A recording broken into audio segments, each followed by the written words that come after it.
Basyo na naman. Anak ka ng pu. Kaya kami palakol niya. Alam niyo ba, pangarap namin sa inyo? Luma na. Mga stock ko kasi bigla. Kaya kami palakol niya. Ano yan eh. Ngayon mo lang sinuli. Nabulok na. Siyempre ate, naalala ko po eh. Mabuti po ang kapitbahay. Sosoli po ng gamit. Magaling kang kupal ka. May kailangan ka lang eh. Nangihingi ka ng ulam.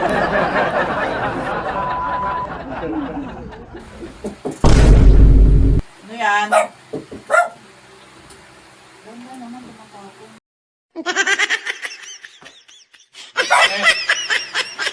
kami palakol. Wow, timing ka. Pagsusoli mo pala ko lang. Ito na po yung palakol na hirap ko. Hinahanap niyo. Mas nabulok na.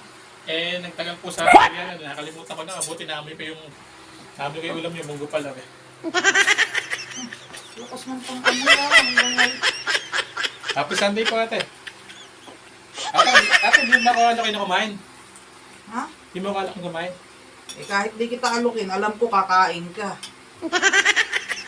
Salamat po. Happy Sunday, mga katasyo.